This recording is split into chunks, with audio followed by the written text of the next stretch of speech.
Hare Krishna, everybody. Hare Krishna, Prabhu. Good evening to all of you.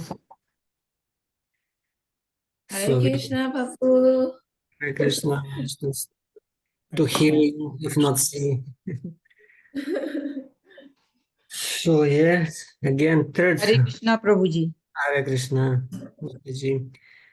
So we are starting our third week, as I remember, with Bhagavad Vicara. With the quick. Is it easier for you to give class if people are cameras are on? Is it kind of more engaging for you? Then we can ask everyone to turn the cameras on. We just don't want to distract you. That's all. No, I'm okay, but it would be nice to sometimes see you at least. It would be nice if not for the whole time, but at least at the beginning, at the end, like that. But it's not distracting, definitely. I like to see people. Then I have a impression that I'm talking to somebody. Otherwise, if it's just the names, I don't know if people are sleeping or if they're at all. Actually, some other courses of Mayapur Institute, they had a rule. I think Harila Prabhu had a rule that for certain percentage of time, one had to have his camera on, this and that. I didn't want to introduce any rules, but it's nice to see sometimes all of you. But thank you, Shailesh Prabhu. So let's summarize what we did. Okay, somebody else is joining. No, I thought it's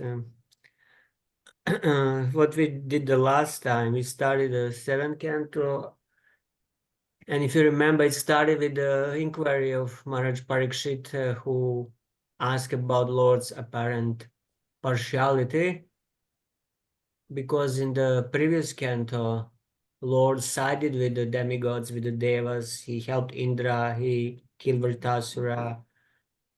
So naturally, Maharaj Parikshit was asking this question. And then Shukdev Goswami first he gives long philosophical answer, saying how the Lord is the controller of the three modes and he's completely impartial. And in order to illustrate his long philosophical explanation, he quotes conversation between Yudhishthira Maharaj and Narada Muni that happened during the Rajasuya sacrifice. Actually, after the Rajasuya sacrifice, after Lord Krishna killed Shishupal. And now we are listening that conversation where Narada Muni makes very, very strong point that absorption in Krishna is so powerful that even if it's done with the inimical feelings, even if it's done with the hatred, it's so powerful that grants one liberation and more liberation. So, we have a Gunaraj Prabhu joining him. Welcome, Gunaraj Prabhu. Didn't see you for a long time. Welcome. So, let me now share my screen and we go back to 27, the 27 shloka. It's good that we have the recordings. I can always check where I stop because I don't always remember where exactly I stop. So share screen. Om Namo Bhagavate Vasudevaya. Om Namo Bhagavate Vasudevaya. Om Gyanti Vrandasya Gyananjana Shlaka Chakshu Unvitam Yena Tasmai Shri Gurave Namaha. Mukhaṁ karoti vachalam pangum lagate girimit kripata mahavande Shri Guru Taranam Mandamandavam Shri Chaitanya Ishwaram. Okay, Shloka 27. Yata Vairanu Bandhana Martyastan Mayathan Iyat Na Tata Bhakti Yogina Itime Nishchita Matehe. So Narada Muni continued.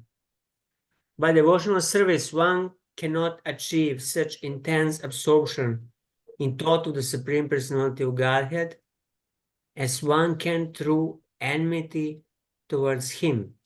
That is my opinion. So this is the opinion of Mahajan, of authority on devotional service. And it sounds very amazing that by enmity, you can actually get more absorbed than through devotional service. Of course, which kind of devotional service, it has to be clarified, because all devotional service is not the same. There are different paths in devotional service. So he here refers to Vaidhi Bhakti, regulated devotional service. Prabhupada Srila Prabhupada, Sriman Narada Muni, the utmost pure devotee, praises Krishna's enemies like Shishupala because their minds are always completely absorbed in Krishna. And which sadhaka has his mind that much absorbed in Krishna as Shishupal, you know? Hardly any sadhaka has. Indeed, he thinks himself deficient in the inspiration of feeling absorbed in Krishna consciousness. This does not mean, however, that enemies of Krishna are more elevated than Krishna's pure devotees.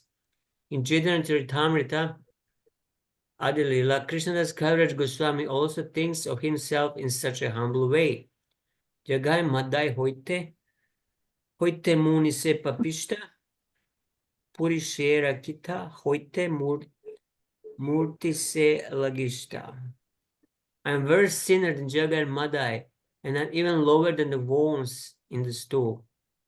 A pure devotee always thinks himself more deficient than everyone else. If a devotee approaches Srimati Radharani to offer some service to Krishna, even Srimati Radharani thinks the devotee is greater than she.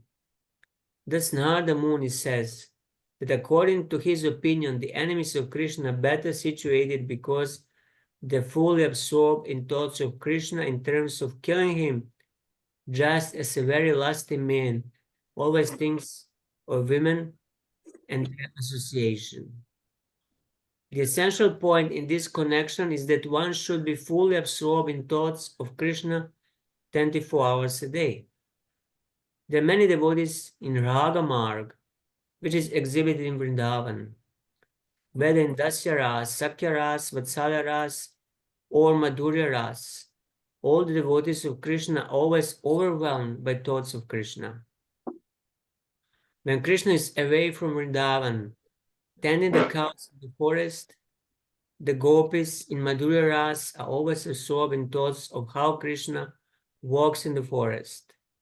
The soles of his feet are so soft that the gopis would not dare keep his lotus feet on their soft breasts.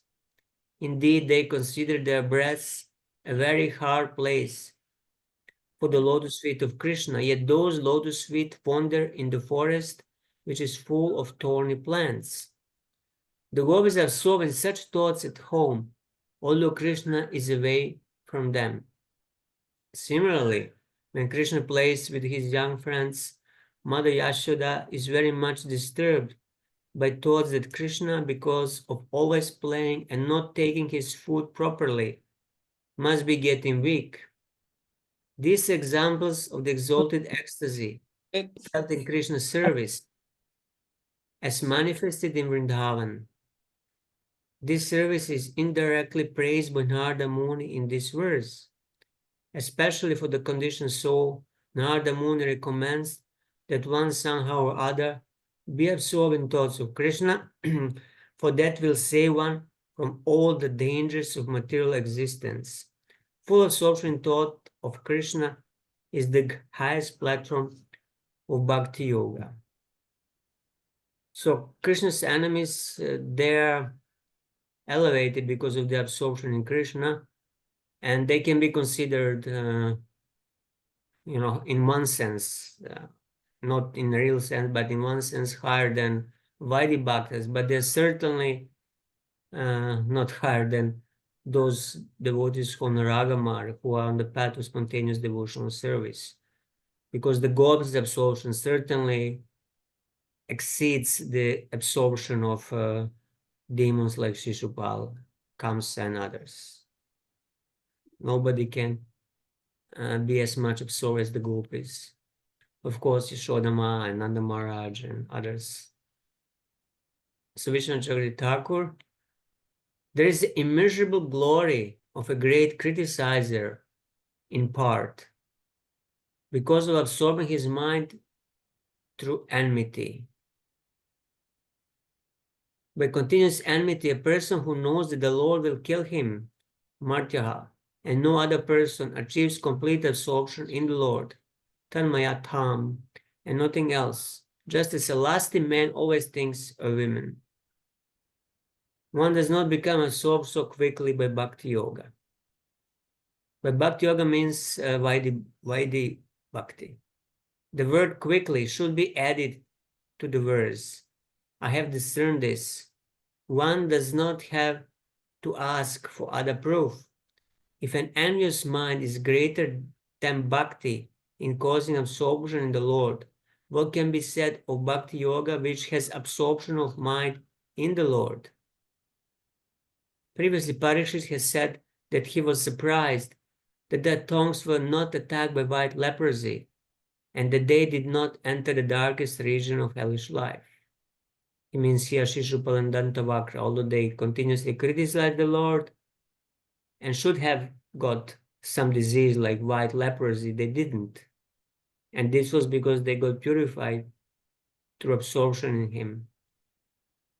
So you criticize continuous enmity, thinking that such practice was not desirable in Shishupal and others, whereas I have praised it more than bhakti. So this is Narad Muni speaking. So Vishwan Chakrithakur, he is putting himself in the place of Narada Muni, which is the best of all practices. Why? Assuming that Shishupal and others will have a hellish end, though their inimical attitude is criticized on the path of bhava, it is praised more than the purifying power of bhakti in one aspect, its power to produce quick absorption in the Lord. But then how much more will I praise the parental affection of Vasudeva, the friendly relationships of others, or to speak of Nanda's and others' relationships which are respected on the path of bhava and which cause extreme absorption in the Lord at every moment. This is hinted at Raganuga Bhakti of recent practitioners desiring parental and other bhavas, following after Nanda and others, excels even Vaidhi Bhakti. This is another hit. So enmity is not recommending as the process, although through enmity one achieves very quick absorption in Krishna. It's definitely not recommended as a practice, as sadhana, and it cannot be practiced. And it cannot also be counted as bhakti because if you remember, bhakti has to be favorable. Anukulyena Krishna, Anushilanam. The enemies of Krishna, they are not favorable to him. So that's why their absorption is not bhakti, it's just absorption. But it's anyway purifying. And one can achieve greater absorption to that enmity than through the Vaidhi Bhakti. But that's not the case with Raganuga Bhakti. Raganuga Bhakti has a power to absorb the mind completely in Krishna to even much, much greater degree than the enmity towards the Lord has. I will hear about that in the next slokas. Kita Peshak. Yes, Mataji, please. Yeah, I have one small question. Please. In this purport, it is the Narada Muni. Before Narada Muni, it is Shriman Narada Muni. And also we can see Sankaracharya will say Shripa. So is any difference? It's an honorific title, and I don't really know if there is any difference. It's like not Mr. I don't know what would be the good English word. Shriman, Shripad. It's the same honorific title, slightly different, but I don't know what would be exact difference. It's just the root word, the root of the words. Actually, the root is the same from Shri, the beautiful, the opulent. So Shriman, Srila Prabhupada also, Shriman also, you can say. It's just an honorific title. No difference. in the meaning. Okay. Just a variation. Srila Prabhupada, that is another different Srila. Srila Prabhupada, yes. Srila Prabhupada's spiritual master, he was also referred as Srila Prabhupada by his disciples. It's one of the honorific titles. There are other titles, but somehow this one was used for Srila Prabhupada and for Srila Bhaktisiddhanta Saraswati Thakur. And it's just designating their exalted position, and we basically respect them by calling them in that way. If you just say, you know, Bhaktivedanta Swami, that doesn't sound, that respectful and that honorific. When you say Srila Prabhupada, it's more intimate and it's more endearing. So we use Srila Prabhupada. And we can also use Srila Narada Muni or Sriman Narada Muni or Sripad Narada Muni. There is no difference. But generally, Sripad, I heard, for example, Sripad, this Swami or that Swami in Gaudiya Math, they often use it when they mention some sannyasi name, they use Sripad. Sriman is also, Sriman could be also used. No difference in essence. The literal translation, the Shripad, is obviously, as you know, Prabhu, its pad means, refers to the feet, so auspicious feet, as opposed to auspicious person, auspicious mind. Yeah, that's Shriman and Shripad, the auspicious mind, auspicious feet. Yeah, you can just deduct the translation, but it's both honorific and there is no other difference than the one you mentioned. Anybody else has anything else before we continue? I Thank think. you very much. Okay, let's continue. Kita peshash kritha ruddha udhyayam tam anusmaran samramba bhaya yogina vindate tat swarupatham evam Krishne Bhagavati maya manuja ishvare varena putta papmanas tam apur anuchintaya. Before I continue, I just don't see now. I think that we have Manishi Prabhu who joined us. Welcome, Manishi Prabhu. I think this is the first time you're joining live session. Welcome. Thank you, Prabhuji. Oh, it's a Mataji. Hare Krishna. Oh, Mataji. Hare Krishna. Welcome, Mataji. Hare Krishna. Because I saw it's written Das, so I thought it's a man. Hare Krishna. Welcome. Okay, let's go to translation. Now we have a very beautiful analogy of absorption. A grass worm confined in a hole of a wall by a bee always thinks of the bee in fear and enmity, and later becomes a bee simply because of such remembrance. So even in the animal kingdom, through this absorption is possible to attain bodily form of the object of the meditation. Then that means also, if we meditate on Krishna with such absorption, definitely we will attain Krishna. So similarly, if the conditions so somehow or other think of Krishna, who is Sachidananda Vigraha, they'll become freed from their sins. Whether thinking of him as their worshipable Lord or as enemy, because of constantly thinking of him, they will regain their spiritual bodies. They will regain their spiritual bodies. In Bhagavad Gita, the Lord says, Pitha raga bhaya krodha man maya mam upashuta bahavo gyanatapasa puta mad bhavam agata. Being free from attachment, fear, and anger, being fully absorbed in me, and taking refuge in me, many persons in the past became purified by knowledge of me, and thus they all attained transcendental love for me. So Bahavo, many attained Krishna through this process. There are two ways of constantly thinking of Krishna, as a devotee and as an enemy. A devotee, of course, by his knowledge and tapasya, becomes free from fear and anger and becomes a pure devotee.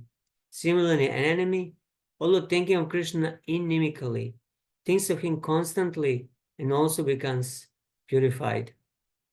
This is confirmed elsewhere in Bhagavad Gita, where the Lord says, Abhichet suduracharo bhajate ma manhanya bhaksadureva samantavya samyageva sito hisa. Even if one commits the most abominable actions, if he engages in devotional service, he is to be considered saintly because he is properly situated. Of course, this shloka could be misused, that one thinks that he can commit any sort of sinful activities and any sort of nonsense and say that he is saintly. So it should not be understood in that way. A devotee undoubtedly worships the Lord with rapt attention. Similarly, if an enemy, sudurachara, means one who has a bad conduct, bad behavior, always thinks of Krishna, he also becomes a purified devotee. The example given here concerns the grass worm that becomes bee-like because of constantly thinking of the bee that forces it to enter a hole. We always thinking of the bee in fear. The grass worm starts to become a bee. This is a practical example. Lord Krishna appears within this material world for two purposes. Paritrana sadhunam vinashacha dushkritam. To protect the devotees and annihilate the demons. The sadhus and devotees certainly think of the Lord always. But dushkritis, the demons like Kamsa and Shishupal, also think of Krishna in terms of killing him. By thinking of Krishna, both the demons and devotees attain liberation from the clutches of material Maya. This verse used the word Maya, Manuje. When Krishna, the Supreme Personality of Godhead, appears in his original spiritual potency, Sambhavami Atma Mayaya, he is not forced to accept a form made by material nature. Therefore, the Lord is addressed as Ishvara, the controller of Maya. He is not controlled by Maya. When a demon continuously thinks of Krishna because of enmity towards him, he is certainly freed from the sinful reactions of his life. To think of Krishna in any way, in terms of his name, form, qualities, paraphernalia, or anything pertaining to him, is beneficial for everyone. Srimatan Svakatha Krishna Punya Shravana Kirtana. Thinking of Krishna, hearing the holy name of Krishna, or hearing the pastimes of Krishna will make one pure, and then he will become a devotee. See, it's interesting here that first one will be thinking of Krishna, hearing of Krishna's holy name and pastimes, and only then he'll become a devotee. That means that there is a difference between a sadhaka, practicing devotee, who is a more or less aspiring devotee, but the real devotee is the siddha, one who attained perfection, who became completely surrendered to Krishna and purified to devotional service in practice. Through Vaidhi Bhakti or Raganuga Bhakti, he became purified, and then once he became perfect in thinking of Krishna, he is considered devotee 100%. So we are all aspiring devotees. We aspire to become a real devotee. So our Krishna consciousness movement is therefore trying to introduce the system of somehow or other letting everyone hear the holy name of Krishna and take Krishna's prasad. Thus one will gradually become a devotee and his life will be successful. Vishnu Chakri Thakur, among those... Can I just ask a question there, Prabhu? Yes, Before please. you... Just so here, Prabhupada says in the purport, there are two. He says there are two ways of constantly thinking of Krishna: as a devotee and as an enemy. What about those who are academically discussing Krishna, not as devotees and not as enemies? Where would they be placed? Because they are neither favorably inclined, but they're not enemies either. We have a lot of that academic group of kind of, classification of people. Yes, it's a very interesting question. Actually, many years ago, I lived in Oxford, where the Oxford University is, and I I was know kind it of well because I fund Shaunak Rishi. I'm a sponsor there of yeah. OCHS, and we have a lot of people who are studying, Yes. the Vedas, but are not devotees necessarily. Yeah. I was there with Vishnu Krish in his center. At that time, it was still called Oxford Center for Vaishnava and Hindu Studies. Now it's just for Hindu Studies. And here and there, some visiting professor would come from India or some other professor, and he would lecture.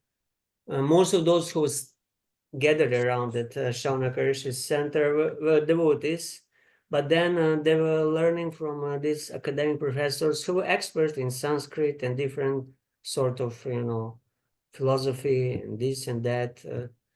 So where would they be placed? Yeah, depends also on their attitude. Some were favorable, kind of, helpful. Some were completely just neutral. But they hear about Krishna. They know the stories. Some are experts even on Bhakti Rasamrita Sindhu. And which is the science of devotion. So they know the details about devotional service. Ovaidi Bhakti, Raganu Bhakti, sometimes much more than the devotees. But just pure academic knowledge doesn't make them devotees. I presume that they will progress towards the path of devotion because they're being absorbed in the name of Krishna, even though not as devotees. They will progress to the path of devotion. They perform Agyata Sukriti, definitely by hearing Krishna's name, by repeating Krishna's name, by coming in contact with Krishna, by coming in contact with devotees. They are performing some Agyata Sukriti, and gradually that Agyata Sukriti will accumulate, and it will come to a certain point, which is not necessarily in this life, in some of the future lives, where they will become practicing devotees, unless they commit offenses. There are some some professors who are kind of inimical, and they criticize. Actually, they use their knowledge to criticize, but we are speaking about those who are neutral. So if somehow or other they have to show some appreciation, then Krishna appreciates that, to show some appreciation for devotees, for Krishna himself also. If they're just studying completely dry, it doesn't give much result. And I assume they're not really absorbed because they're studying so many subjects, and Krishna is just one figure in the history, in whatever they're studying. So the absorption in Krishna it's not really that strong, but it's crossing their mind here and there whenever they encounter it during their studies, and that encounter constitutes some Agyata Sukriti, through which they build up gradually their piety. But yeah, it's not that easy to become a devotee. One needs the mercy of a devotee to become a devotee. Just if they would not come in contact with any devotees, to just study dry academic translations of devotional books, even of Rupa Goswami's Bhakti Rasamrita Sindhu, I don't know, their advancement or progress would not be very, very fast. It would take them a lot of time. It has to come from a person devotee, not just from a book. Of course, if it comes from a book that is translated and interpreted by devotee, then that's a different case. If they read Prabhupada's books, they will derive immense benefit, and just by reading Prabhupada's books, they are associating with devotee and they will become a devotee. But just by reading some academic translation with some, speculative interpretation, they may not derive the same result. So it's coming in touch, but definitely they're coming in touch with Krishna in this way or other way is never lost. Although there's some, I remember there was some servant of Srila Prabhupada called, I think, Nitai. And somehow he was with Prabhupada, he was a Sanskrit scholar, he was studying Sanskrit at that time, and Prabhupada engaged in some work for him.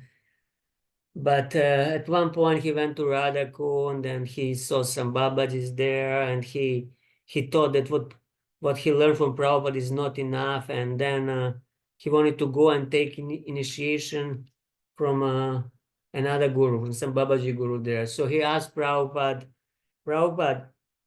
can you give me a blessing to get another spiritual master, real guru?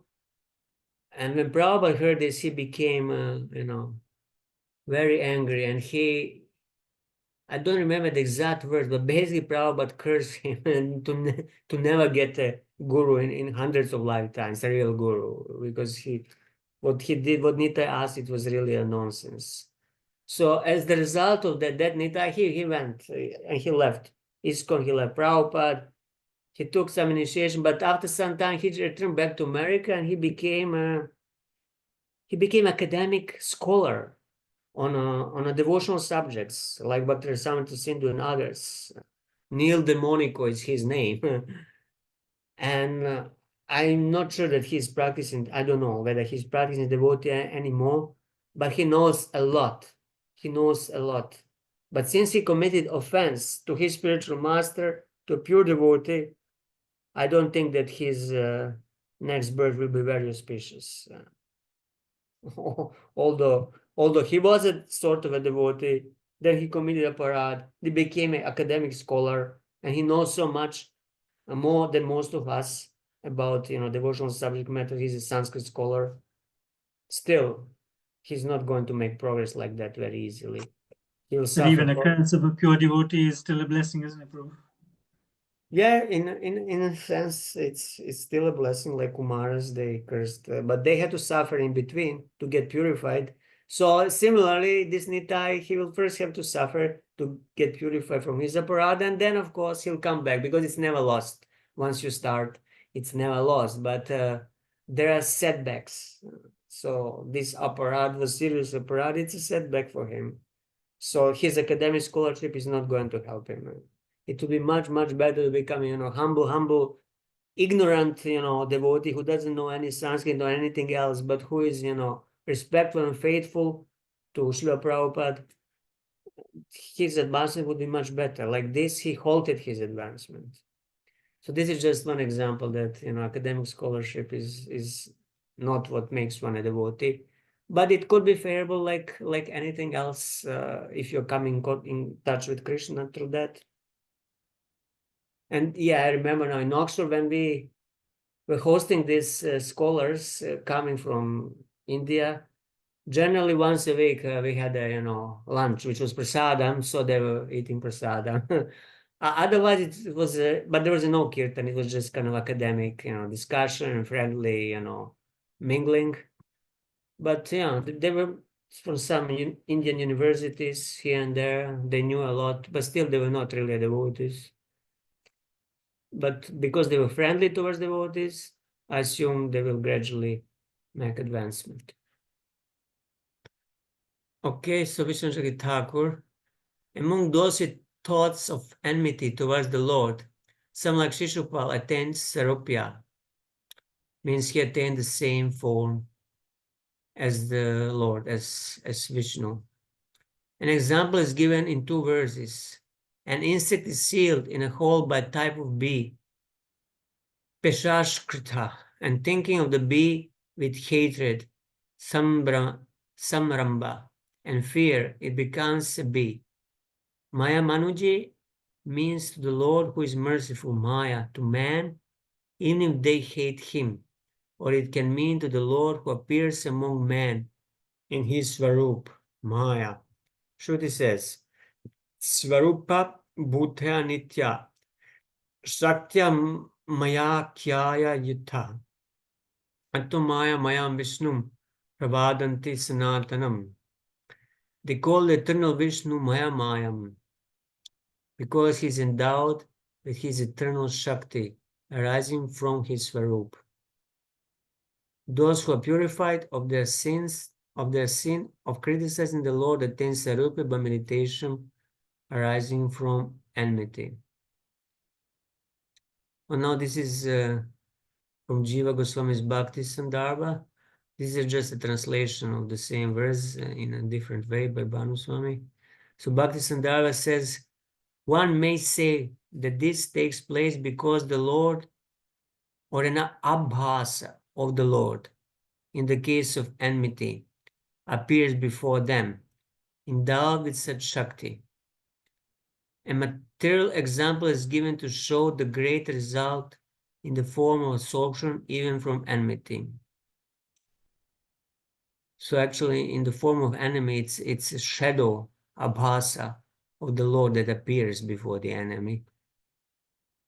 By absorption, yoga, through hatred or fear, one attains a form similar to the Lord's Sarupyam. Eva means in this way, because he's a Parabrahman in human form, Krishna appears to be a material human by Maya. The insect does not incur sin by hating the bee. However, if one hates the Lord, there is a sin. But by absorption, anuchintaya, in hatred, one becomes purified of sin, since meditation with absorption has such power. So hating the Lord, hating God is a sin. Even if you don't do anything, if somebody just hates God, he's a sinner, and he'll have to suffer for that. Unless he becomes so much absorbed in God that he becomes purified through that absorption. But many, demoniac people with demonic mentality, they just, hate God, but they don't become absorbed like King Vena, and that's why they go to hell. Shloka 30. This is very famous, actually. Shloka. Kamad Veshat Bhayat Snehad Yatha Bhaktieshware Manaha Aveshya Tad Agam Hitva Bhavas Tad Gating Gataha. Many persons have attained liberation simply by thinking of Krishna with great attention and giving up sinful activities. So Bhavas Tad Gating Gataha. Many attain that supreme destination. This great attention may be due to lusty desires, inimical feelings, fear, affection, or devotional service. I shall now explain how one receives Krishna's mercy simply by concentrating one's mind upon him. So great attention and giving up sinful activities is the key for liberation. And it can be achieved through kama, through dvesha, through bhaya, and through sneha.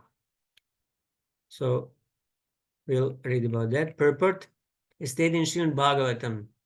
Vikriditam vrja vadubir idam cha Vishnu shadham vito nushrinuhyad attavaranayedyaha bhaktim param bhagavati pratilabhya kamam hridrogam apahinot yachirena dhira.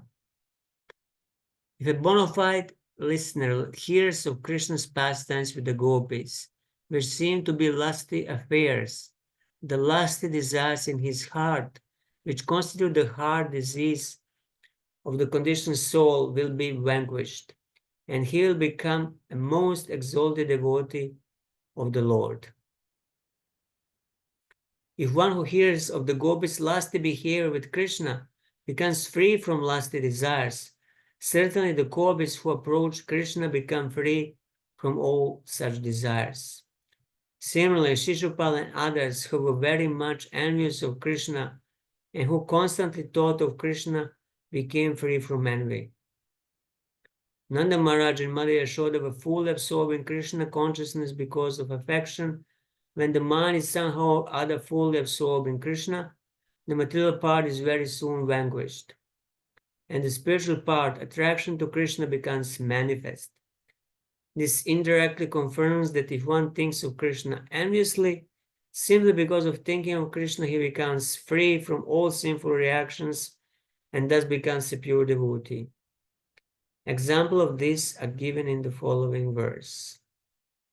So this verse, Vikreditam Rajavadubir Idam Cha Vishnu, it's also famous verse, and tells us that just by listening about Krishna's pastimes with the gopis, will be cured from the disease of lust.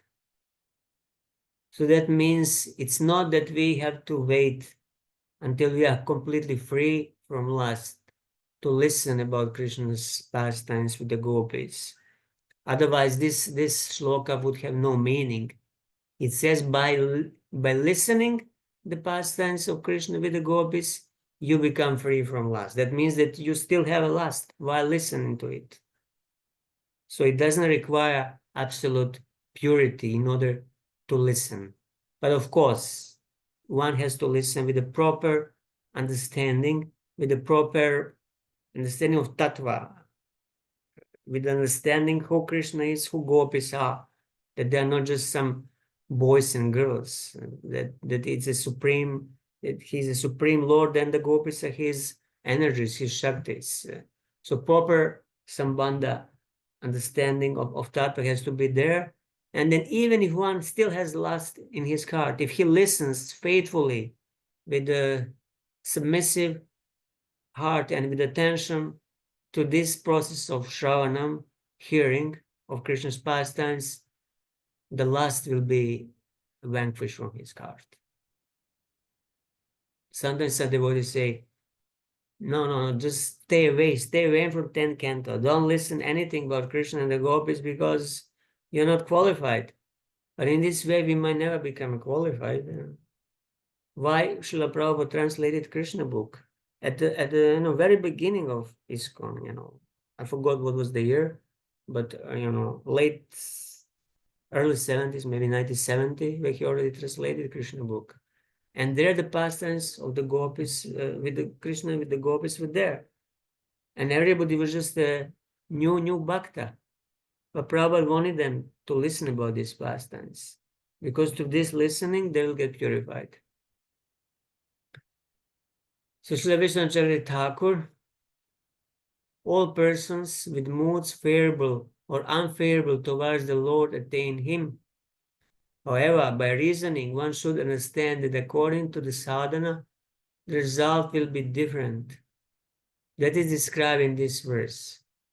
Giving up sin arising from hatred of the Lord, tadagam hitva, means giving up absorption in the Lord based on hatred.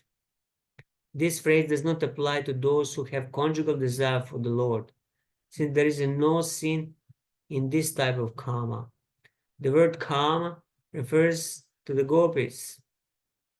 Uktam purastat etat te chaidya siddhim yutha gataha dvishan api hrishikesham kim uttha dokshaja priyaha. This point was explained to you previously. Since even Shishupal, who hated Krishna, achieved perfection, then what to speak of the Lord's dear gopis? If those who hate the Lord attain him, how much more those who have affection for him will attain? Tadgati means one's cherished goal of prema or liberation, as the case may be. Okay.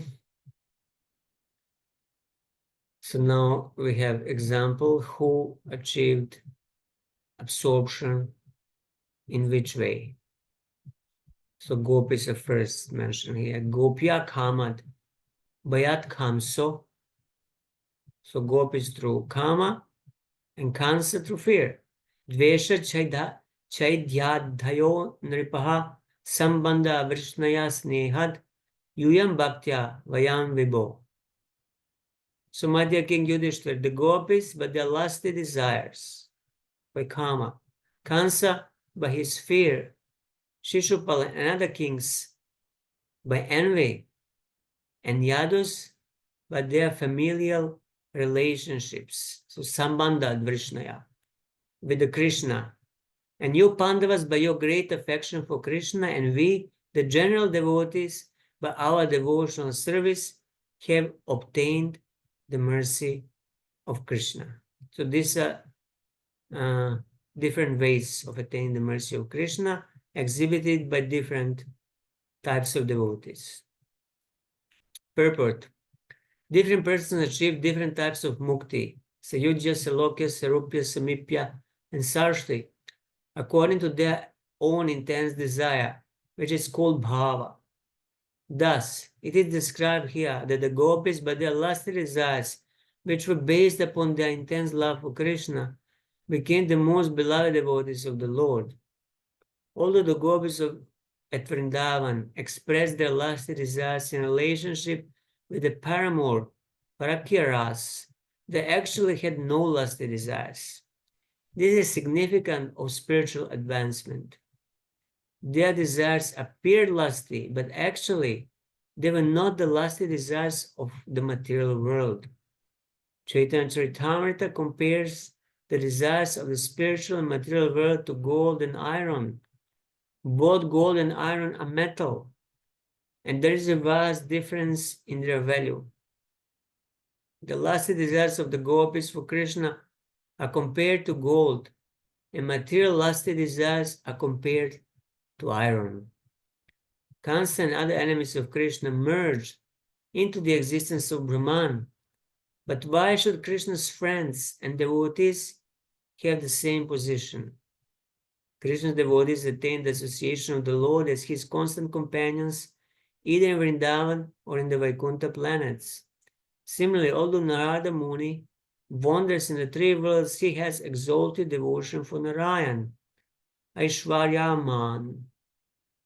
The Vrishnis and Yadus and the father and mother of Krishna Vrindavan all have familial relationships with Krishna. Krishna's foster father and mother in Vrindavan, however, are more exalted than Vasudeva and Devaki. There is a gradation of exaltedness between different rasas.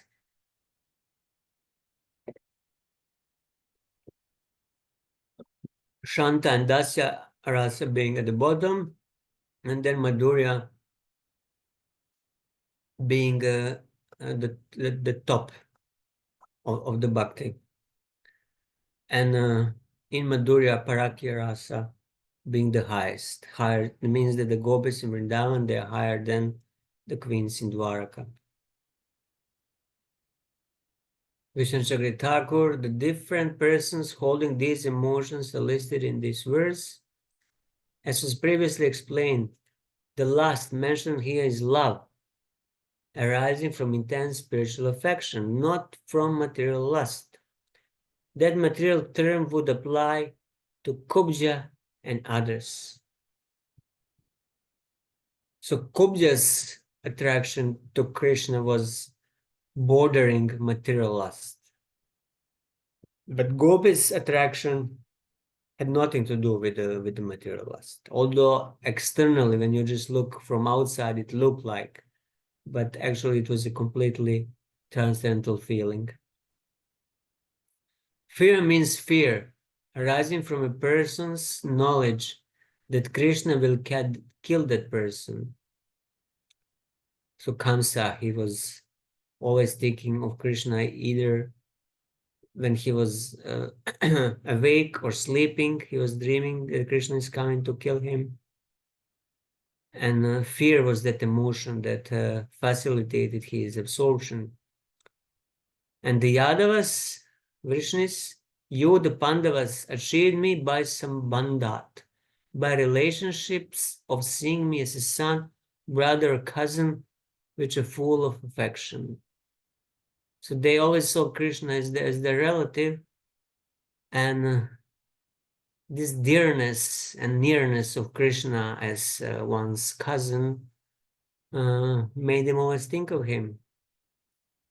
So, but this excludes Satyajit, Prasena, Shatadharma, Karna, Duryodhana, and others who did not have affection, though they may have had a family relationship. But even Shishupal, he was had some relationship with Krishna, like his nephew, if I remember properly. But still, he didn't think very fondly of him. Duryodhana only thought fondly of Krishna when he expected some favor from him, when he wanted his army. Karna, Shatadharma, Prasena, Satyajit, although they had a familiar relationship with Krishna, they didn't have a love for Krishna. Sneha should not be taken as a separate type of sadhana, since later only 5 types of moods are mentioned. So 5 rasas are mentioned. So Sneha is not different rasa. Vayam refers to Narada. The verb is in the previous verse. Narada and others achieved the goal by bhakti. That means by sadhana bhakti, by practicing regulated devotional service or spontaneous devotional service. The gopis achieved the position of lovers of Krishna filled with prema. Kansa achieved sayujya. Shishupal, Dantavankra, and Paundaraka achieved sarupya. It's interesting, the Kamsa, he merged into the Brahmajyoti, achieving sayujya, while these other demons, they went back to Vaikuntha. Other enemies achieved sayujya, salokya, or other goals suitable to them. The Yadavas and Pandavas attained the position of associates of the Lord in friendship and other moods. Narada and others who perform Vaidhi Bhakti attain the position of associates with Aishwarya Gyan, reverence. According to the sadhana, they achieved goals which can be understood by seeing the different statements concerning these persons. So Narada, he performed sadhana bhakti. If you remember his previous lifetime as the son of the maidservant, first he served the Bhaktivedantas, the great Vaishnavas. He ate their remnants and heard about Krishna from them. And then once they left and his mother died, he traveled and chanted and remembered about Krishna. So in this way, he practiced Vaidhi Bhakti and achieved perfection through that practice. That in next life, he was awarded the body of transcendental spaceman, Narada Muni. Harivansha says, Yadavanam hitarthaya drito girivaro maya, held up Govardhan for the benefit of the Yadavas. Krishna is saying this.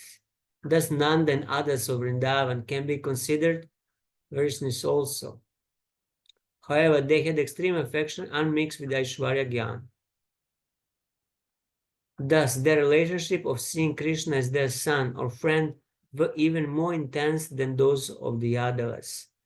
Thus, the Vaishnavas mentioned in the verse refers mainly to inhabitants on Vrindavan. So the Vaishnavas in Dwaraka, their affection for Krishna was mixed with the knowledge of his opulences, with his Aishwarya, and they also perceive him as the super soul in everybody's heart. So that's why their affection couldn't be as strong as affection of Brajvasis that consider Krishna only as a small boy, as their son and relative. Their affection. Yes, Mother. Yes, please. Here in this verse, Srila Prabhupada said, intense desire is called power. And sometimes I remember that this power also means the mood. So how to understand? According, like, you mean in the first sentence, according to their own intense Yeah, desire, which is yeah. called bhava. So what did you ask exactly? Can you say again? How to understand the... So Papa said this intense desire is called power. And then sometimes I remember that this power also mean mood. The service attitude.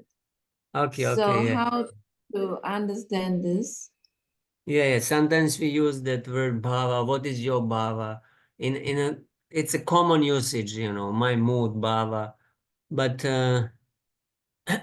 but in this particular example context that Prabhupada is using here, he means bhava. He actually identifies the bhava here with intense desire.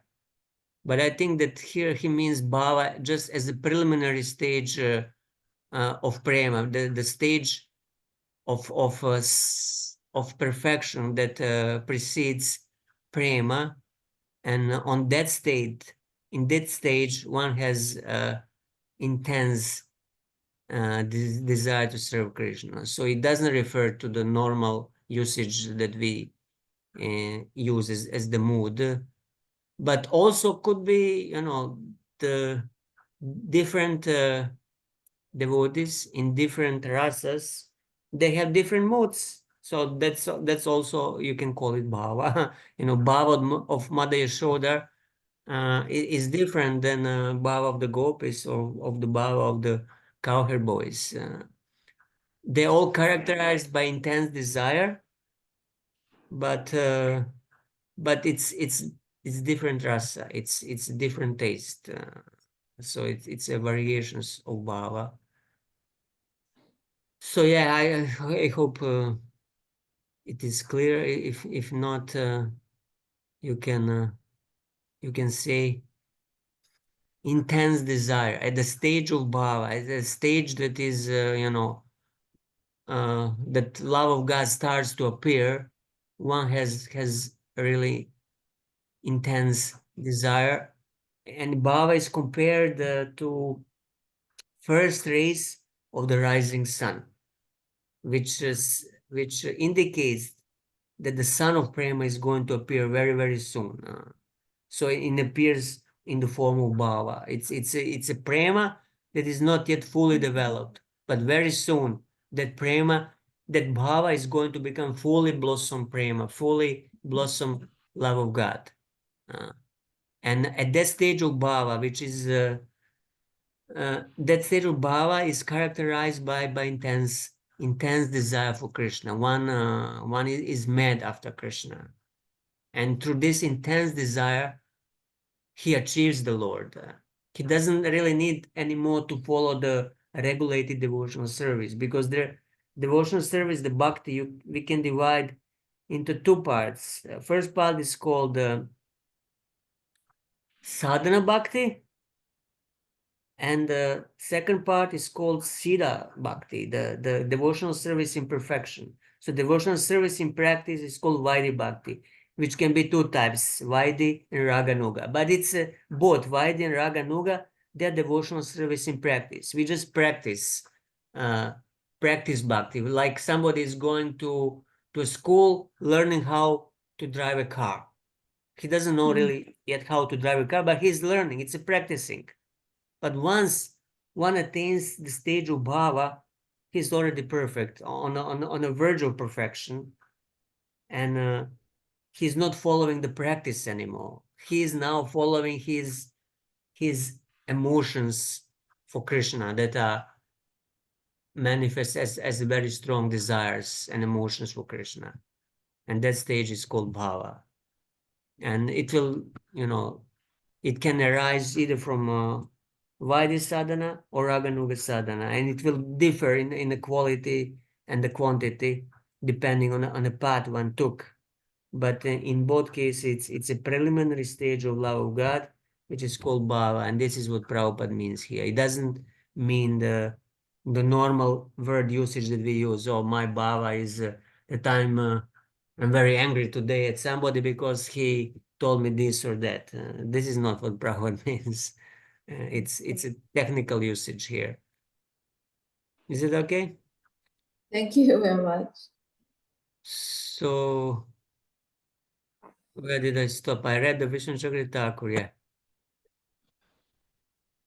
Okay, the Vrishnis mentioned in this verse refers to the residents of Vrindavan. Yes. Sambandha Vrishnaya Sneha, because they attain Krishna through Sneha, through their spontaneous affection.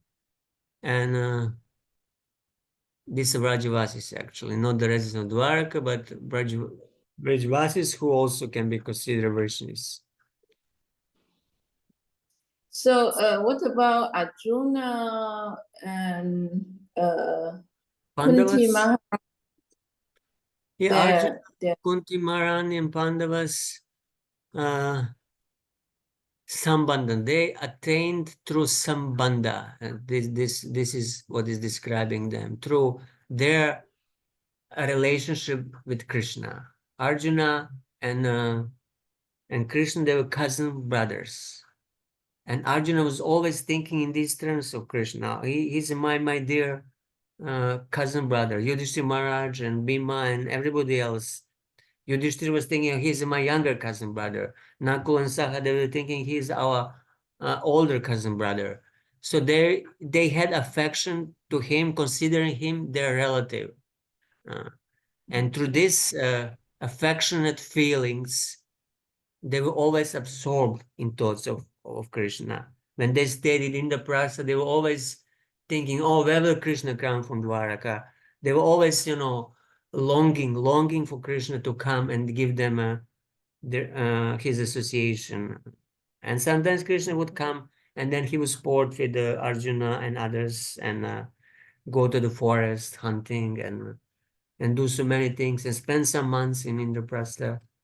So through this was their affection, which was based on their familial relationship with him as their cousin brother.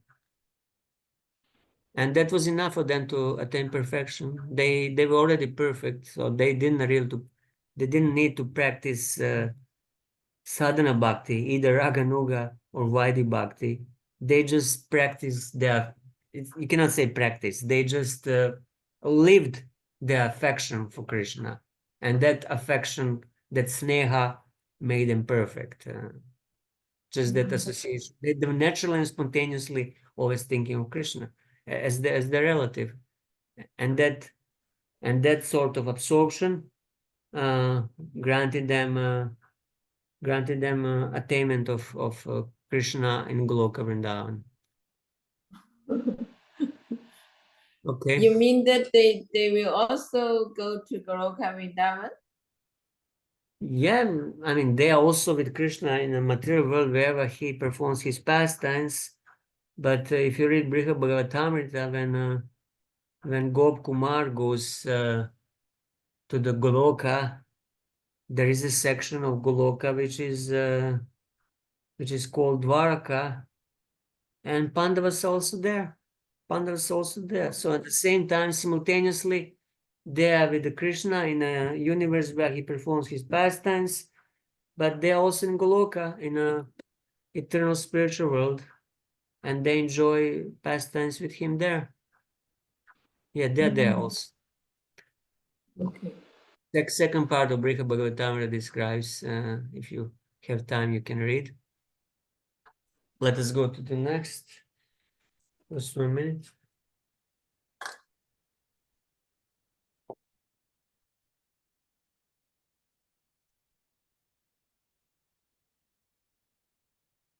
Okay, now we will hear about somebody else. Katamo pinavena syat panchanam purusham prati tasmat kenapyupayena mana Krishne niveshayet. So we hear about King Vena. Somehow or other, one must consider the form of Krishna very seriously. Then By one of the 5 different processes mentioned above, one can return home back to Godhead. Atheists, like King Vena, however, being unable to think of Krishna's form in any of these 5 ways, cannot attain salvation. Therefore, one must somehow think of Krishna, whether in a friendly way or inimically. So, Mana Krishna Niveshret. Tasmat Kenapyupayana means somehow or other, by hook or by crook, somehow or other, in good or bad way, but just somehow think of Krishna. And that will make everything perfect. But if you're not able, like King Vena, and at the same time you criticize God, then you go to hell, which is not good. Purport. Impersonalists and atheists always try to circumvent the form of Krishna. Great politicians and philosophers of the modern age even try to banish Krishna from Bhagavad Gita. Consequently, for them, there's no salvation. But Krishna's enemies think, here's Krishna, my enemy. I have to kill him. They think of Krishna in his actual form, and thus they attain salvation. Devotees, therefore, who constantly think of Krishna's form are certainly liberated. The only business of the Mayavadi atheists is to make Krishna formless, and consequently, because of this severe offense at the lotus feet of Krishna, they cannot expect salvation. Srila Vishwanath Chakravarti Thakur says in this connection, Tena Shishu Phaladi Bhina Pratikula Bhavam Didishudhena Eva Narakam Yatiti Bhava. Except for Shishupal, those who go against the regulative principles cannot attain salvation and are surely destined for hellish life. The regulative principle is that one must always think of Krishna, whether as a friend or enemy. So, but thinking of him as an enemy it was possible for Shishupal and a few other demons, but if I would try to do that or any other ordinary jiva, it would not be possible. It would be very difficult. So that's why it's not recommended. It's recommended to think of Krishna favorably in one of the 5 ways. Bhakti Sandarbha, Jiva Goswami, if one can attain the Lord by hatred, why did Vena go to hell? Among the 5 moods directed to the Lord, Vena is not one of them. Katama. He had enmity in the form of critical attitude towards the Lord, but not constant enmity. Because he lacked intense meditation on the Lord, he had to suffer sinful reactions. So this is a position of modern day atheists who criticize God, who try to deride God, or say that God does not exist, like some scientists. There was the one who passed away recently, was very famous, and everybody would, go for his so-called talks to hear how there is no God, but there are black holes. So that means by this sort of practice, they only go to hell and get sinful reactions. This means that one should not rashly cultivate an inimical attitude towards the Lord because of demoniac nature in order to gain liberation. I mean, if one criticizes the Lord and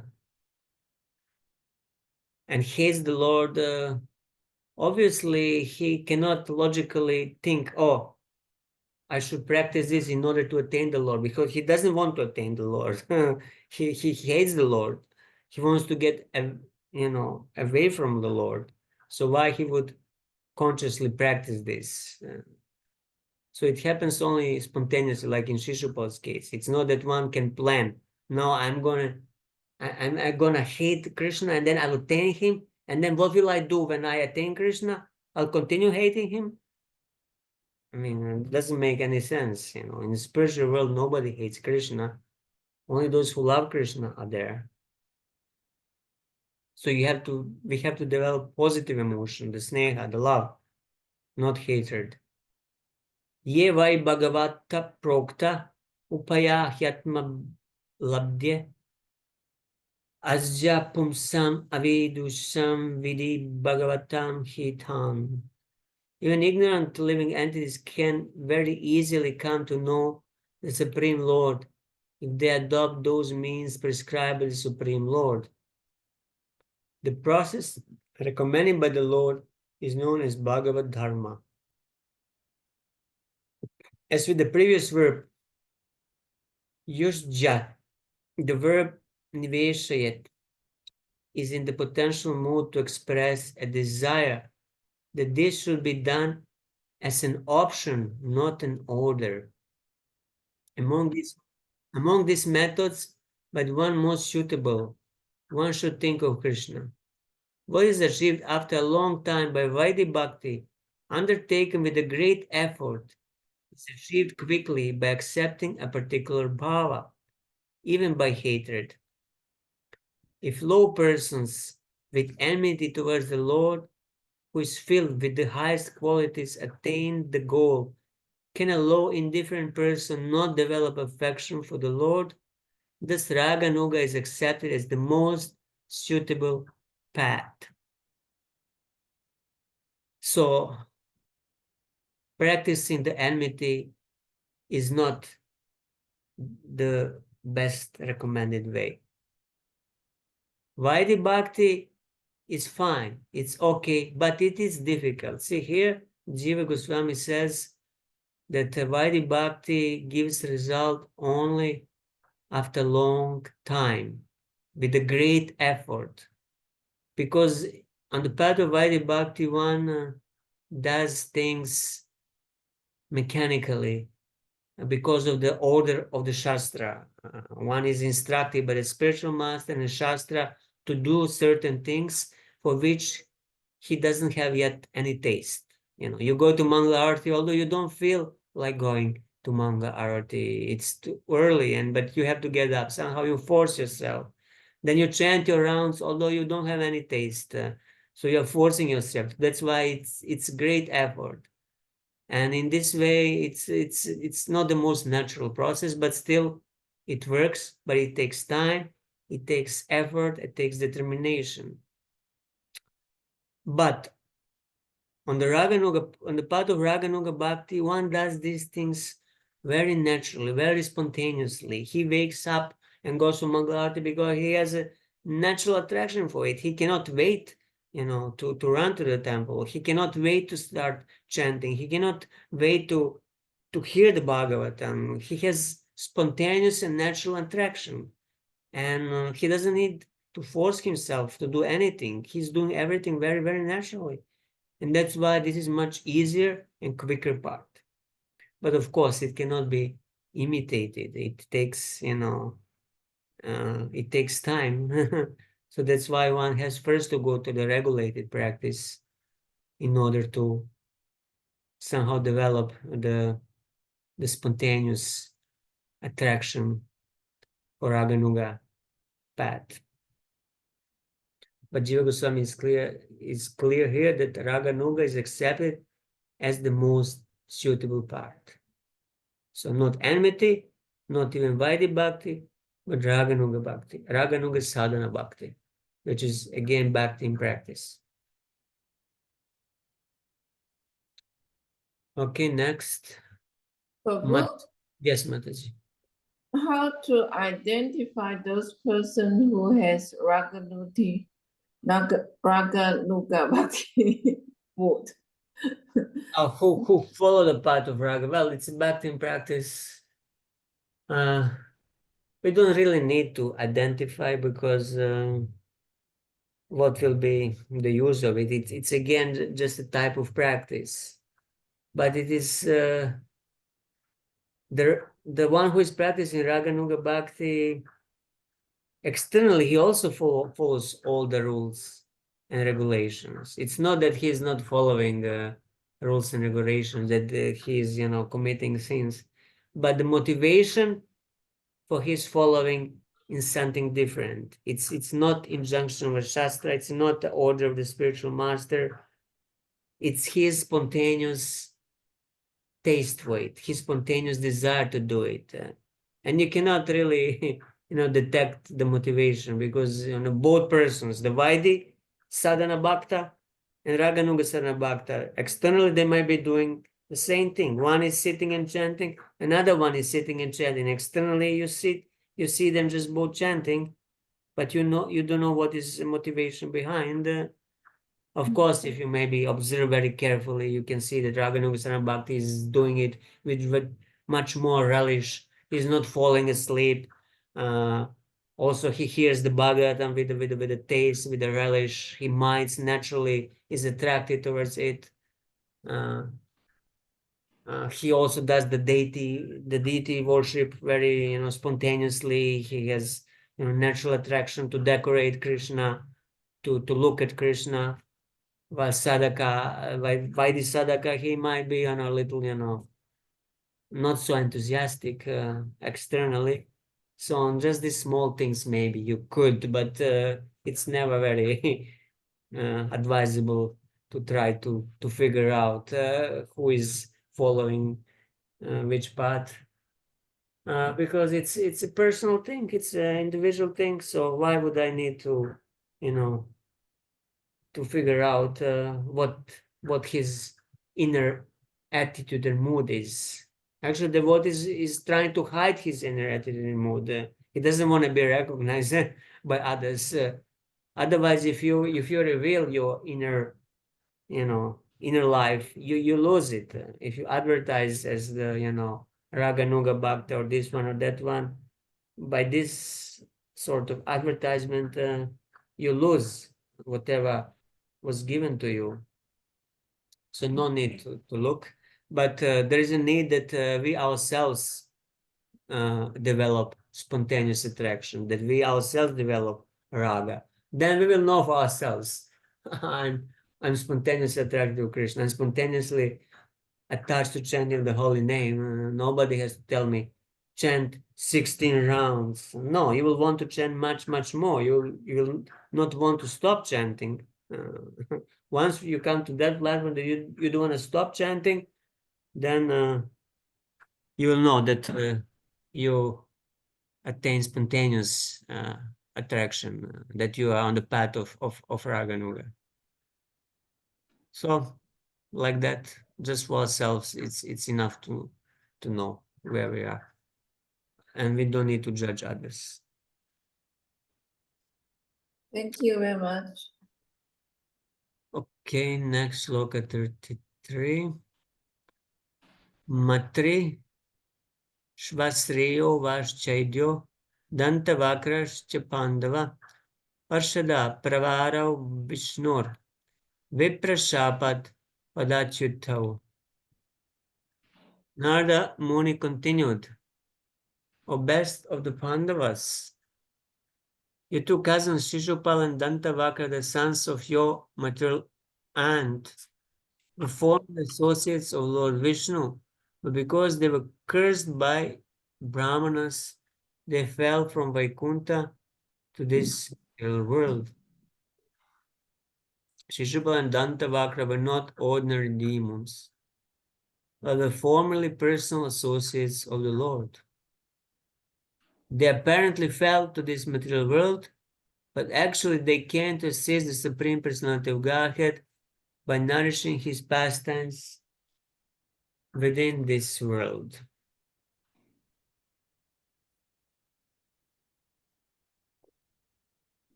So we have here Jiva Goswami, Kramasandara commentary.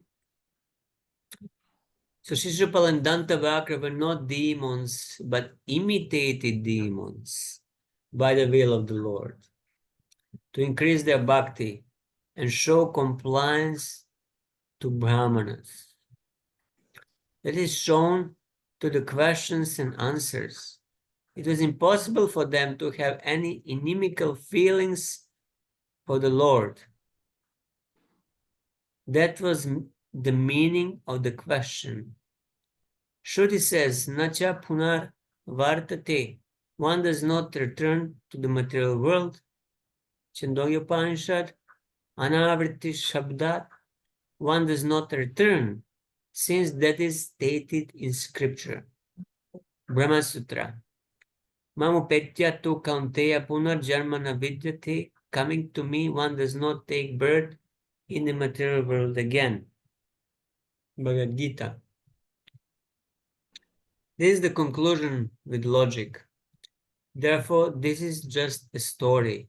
It is possible because of the previous reasons.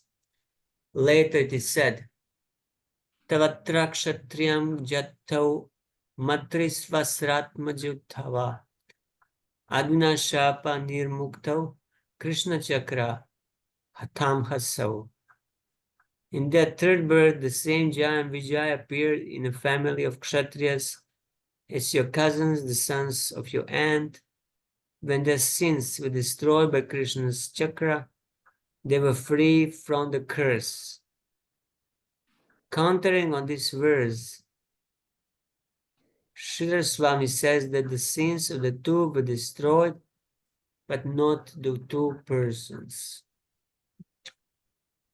So Srila Jiva Goswami here, makes interesting twist that they were not demons, which is true. They were Lord's associates from Vaikuntha, but they imitated demons. So does it mean that, while Shishupal was, cursing Krishna and criticizing him and hating him, that he was aware that he's Jai or Vijay, and he was just pretended? No, I don't think it means that. He was, in that particular lifetime, absorbed in that demoniac bhava and acted it sincerely. Otherwise, if he just pretended, it would not be effective. It would not be, very good play. The actor, he has to completely, in the drama, the actor has to completely identify himself with the role he plays. Better he identifies, better he will play. If he is thinking, oh, I'm just an actor, how good he will act, it will not be very good drama. So in this way, the Shishupal, he forgot. He forgot who he was. And he was completely overcome by that hatred, by that strong emotion. So in Vaikuntha, as the doorkeeper, he was constantly thinking of Lord Vishnu, and that constant thinking also continued now in the material world, but just the emotion, the mood, the bhava change from a favorable one to unfavorable, to the hatred. But still, the absorption in Krishna was there without any break. Okay. Anything else on this? So 34, Shri Yudhishthira Uvacha, Kidrisha Kasya Vashapo, Hare Dasa Bimarshana, Asha Deya Iva Bhati, Hare Ekantinam Bhavaha. Maharaj Yudhishthira inquired, what kind of great curse could affect even liberated Vishnu Bhaktas? And what sort of person could curse even the Lord's associates? For unflinching devotees of the Lord to fall again to this material world is impossible. I cannot believe this. So, I'm getting some lines on my screen, the red lines. I don't know. Like somebody's. You also have red lines on the screen? Yes. like somebody's drawing it. I don't know how is it happening. Anyway,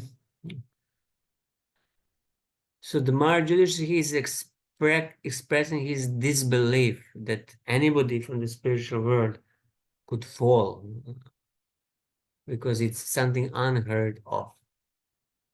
So this means that this is a special case, and it's not really a fall down, but coming on the mission. Purport. In Bhagavad Gita, the Lord clearly states, Mamupetya tu kaunteya punar janma na vidyate. One who is purified of material contamination and returns home back to Godhead does not return to this material world.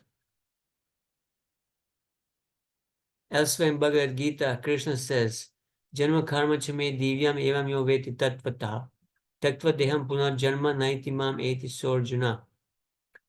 One who knows the transcendental nature of my appearance and activities does not, upon leaving the body, take his birth again in this material world, but attains my eternal abode, O Arjuna. Maharaj Yudhishthira therefore was surprised that the pure devotee could return to this material world. This is certainly a very important question.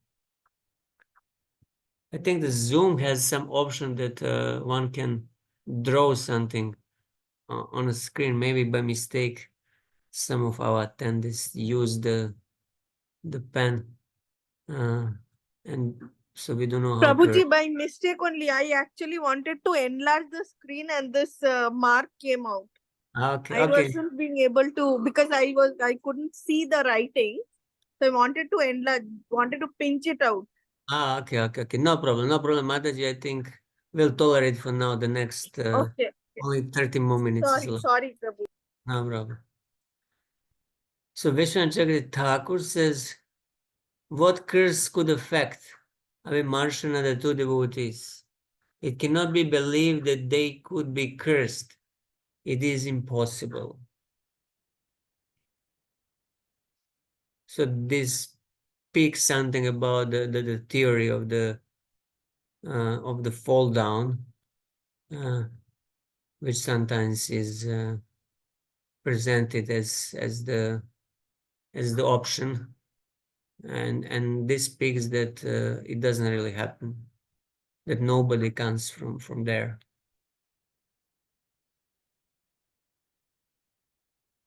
Dihendriyasu hinanam Vaikunta Puravasinam Deha Sambandha Sambadham Etad Akyatum Arhasi.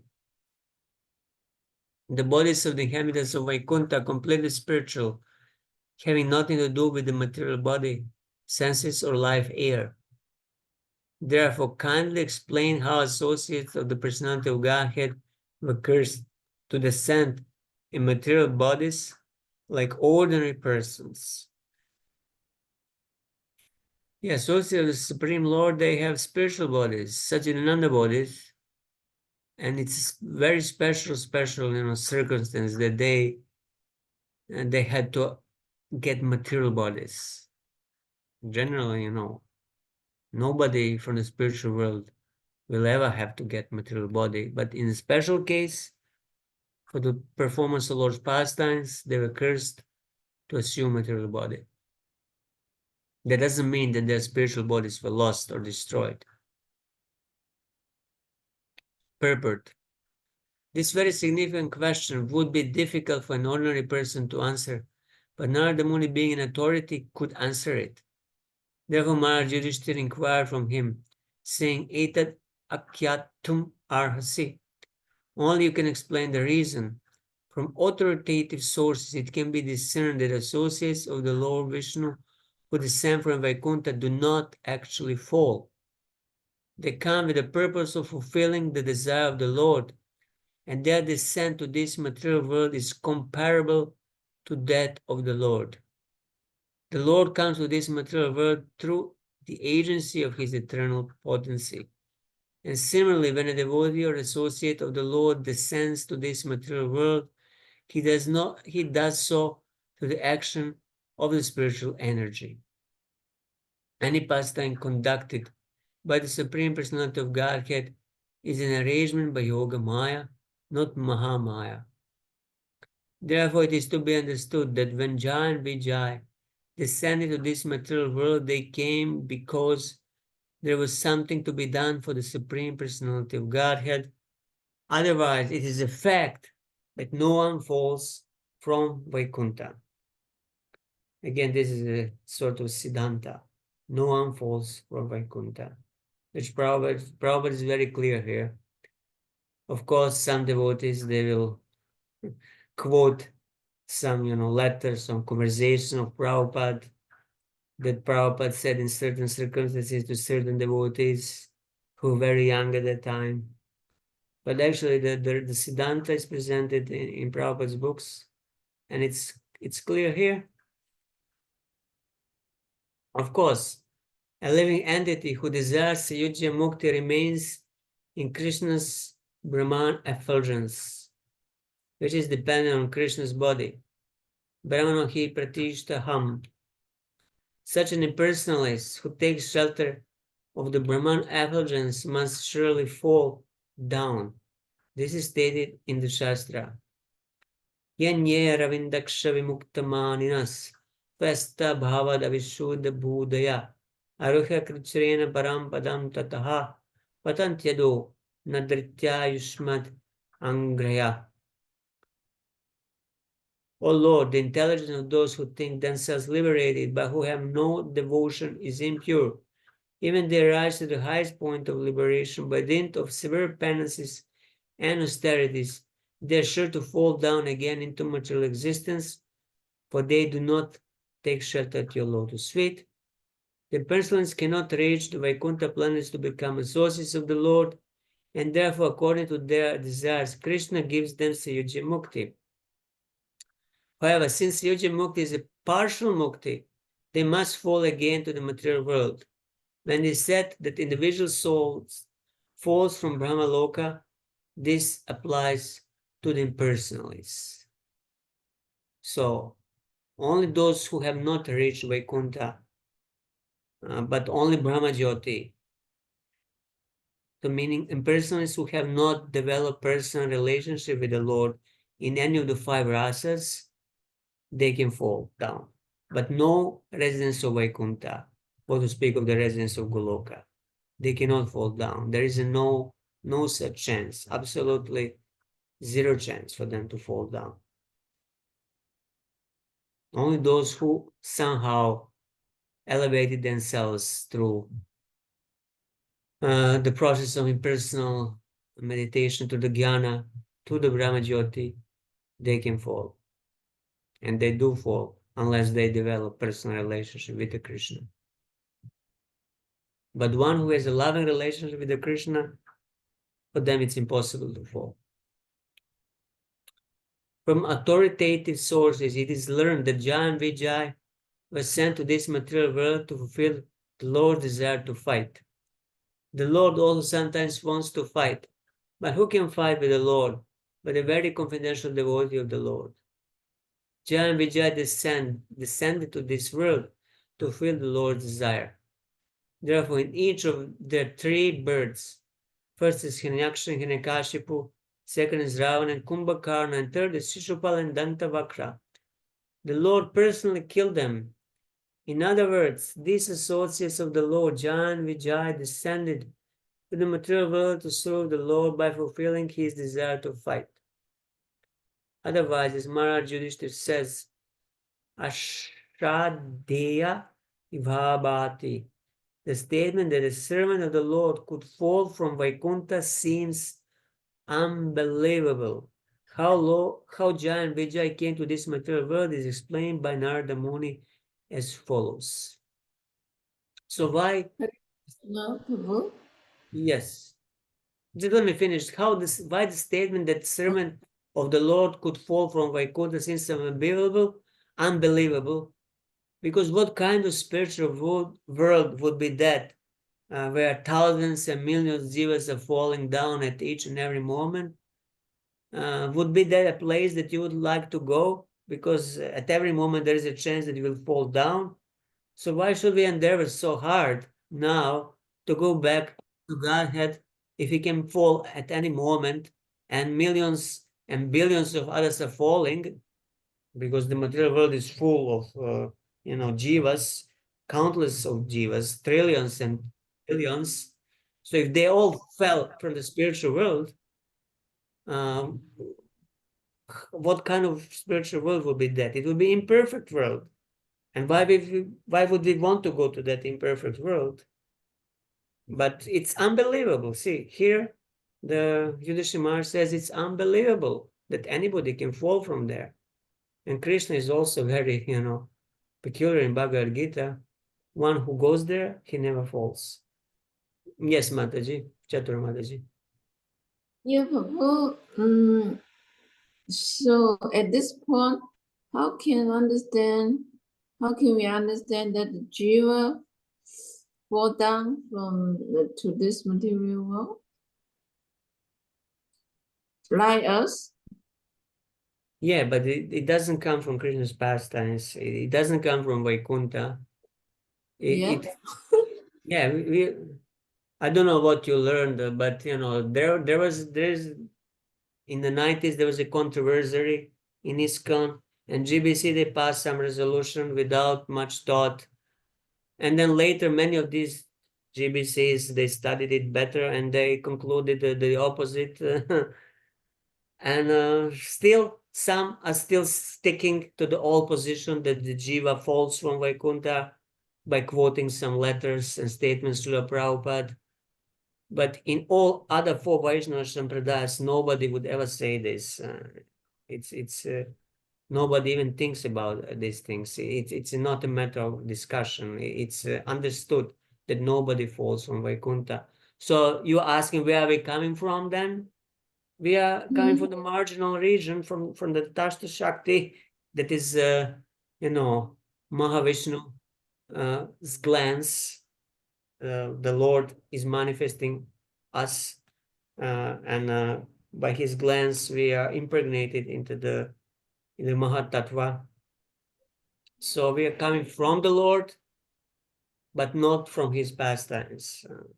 We like the sun rays emanating from the sun. In a similar way, we are emanating from the Lord, but that doesn't mean that previously we were in his pastimes and we had a fully developed loving relationship with him, and now we forgot that loving relationship.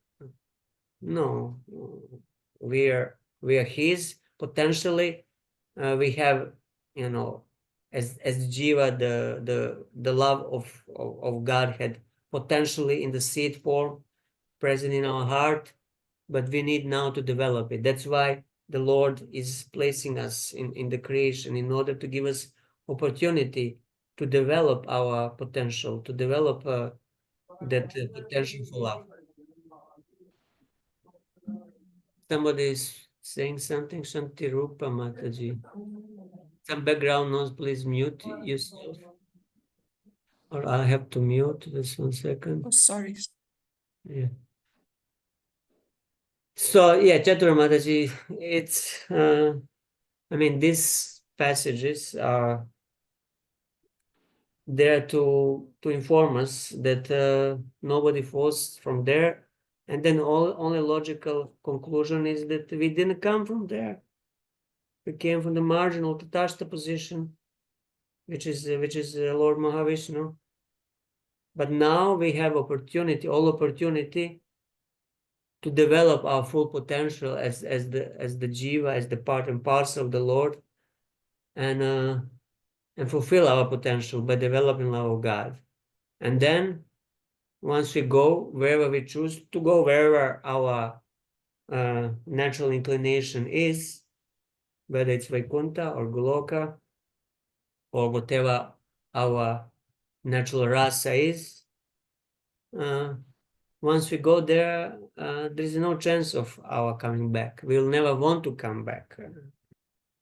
It's impossible to fall from the pure love of God. It's Prabhu, can I ask a question there as well? yes, please, Prabhu. I know this is an Controversial internal subject. debate, so it's a big subject, and there's no point going into much detail in it. Yeah. So forgive me but we refer, and Prabhupada refers, and it's a common reference. The whole movement is based on back to Godhead.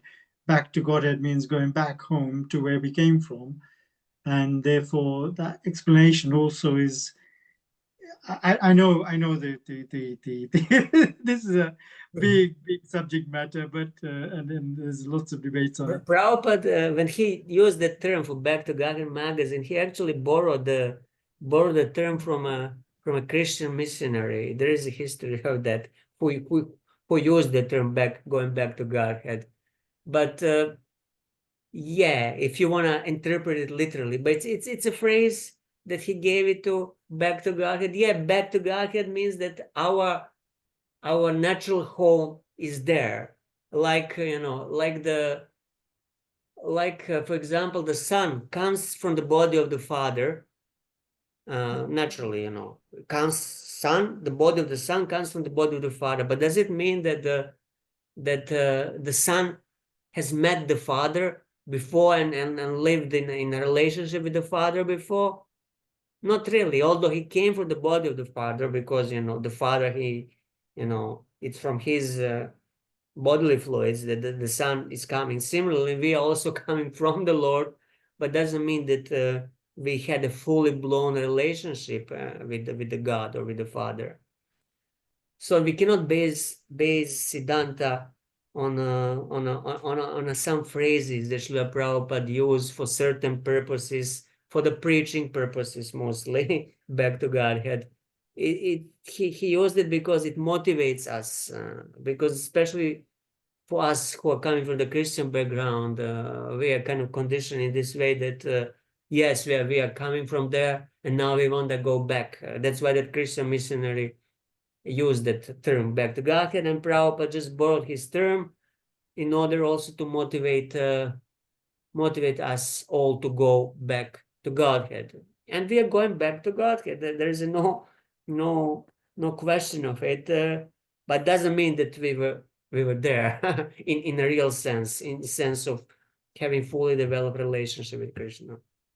So these are just some phrases and terms, and we cannot base the Siddhanta. You have to align it with the other Shastric statements, not just some letters and conversation with Prabhupada and the title of the magazine. No, you have to look what other acharyas say. And Jiva Goswami, in Paramatma Sandarbha and other Sandarbhas, he's quite clear. And then you have to say what other Vaishnava Sampradayas also say. There is no question of falling in any of the four Vaishnava Sampradayas, in Ramanuja Sampradaya, in Sri Sampradaya. And then if you look even if in our Gaudiya, other Gaudiya Vaishnava missions, like Gaudiya Mats, different Gaudiya Mats, none of them will ever accept that. They're all very clear. Prabhupada's got brothers who were very learned, like Srila Maharaj, Bhakti Pramod Puri Maharaj, Bhakti Prakeshwar Maharaj. They're all very clear. Prabhupada is also very clear, but for the certain purposes, for the preaching purposes, he used these specific terms, and he explained certain things to his neophyte disciples at that time, because it would be maybe too much for them to go into all these Siddhantic details for them. So he just used easy explanations. This is my understanding. Others can have their own understanding. But controversy exists only within ISKCON. And I know many of the GBCs who are actually on the other side, that does not align with the official GBC resolution that was passed a long time ago, and nobody even follows nowadays, because that resolution said that one should not preach from Vyasa-san that we do not fall from Vaikuntha. But Banu Maharaj, for example, he was GBC chairman. He's very clear that we never fell. I know Shivara Maharaj also follows the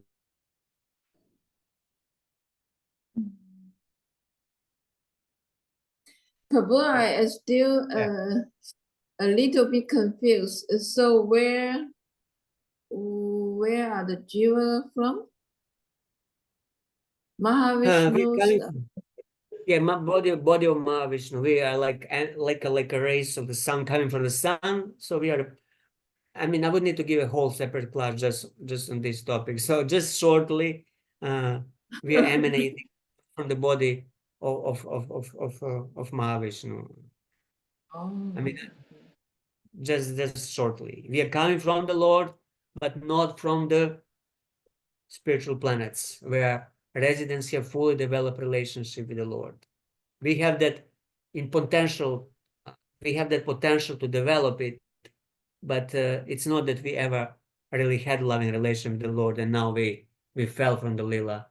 Just imagine, thousands of gopis and cowherd boys leaving Krishna. They're so much absorbed and so much in love with Krishna, and then all of a sudden they are turning their head and saying no to Krishna, and start envying Krishna and hating him, Krishna, and then just descending down and becoming God knows what, all the material forms, animals and demons and this and that. That means that spiritual world would not be perfect. That means the love of God would not be perfect. What kind of spiritual world would be that? And who would want to go to that spiritual world where there is every chance to fall down and the millions and trillions are falling down? It just doesn't make any sense if you think logically. Plus the Siddhanta.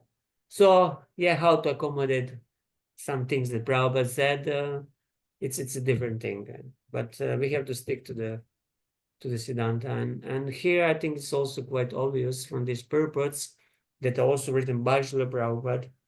They are not personal letters and conversations that he had with certain individuals. This is written for everybody as the Siddhanta, Tattva. So yeah, we are coming from the Lord, but not from the past tense of the Lord. This is my understanding. You're free to research the topic further and figure out something else. Yeah, but we would need to give whole seminar on this because it's all based on Paramatma Sandarbha and Tattva Sandarbha, where Jiva Goswami discusses these things. And this is actually how the controversy in ISKCON started in 90s, because certain devotees, they were translating this Sandarbhas of Jiva Goswami. And they found these passages and they wanted to publish it. But then some of the GBCs, they just could not accept it. They just could not accept it, that this is possible, because they learned something different. And they voted that we fall from the spiritual world. But you cannot vote on Siddhanta. That's why Gaur Govinda Maharaj is so opposed to it. And then basically he left. Otherwise, they were ready kind of to excommunicate him from ISKCON because of this. But he was faster and he left. He passed away that 96 when they were passing these resolutions that he couldn't accept. Anyway, these are just organizational matters, and I don't want to mix it with the philosophy and the Siddhanta. But I hope that actually also in ISKCON it will be rectified at a certain point. That it will be discussed and reconsidered, and I think it will happen. I don't know exactly when, but somebody recently asked Shiva Maharaj about that, and he said that he also hopes that in some foreseeable future this will be rectified, and the proper Siddhanta will be established.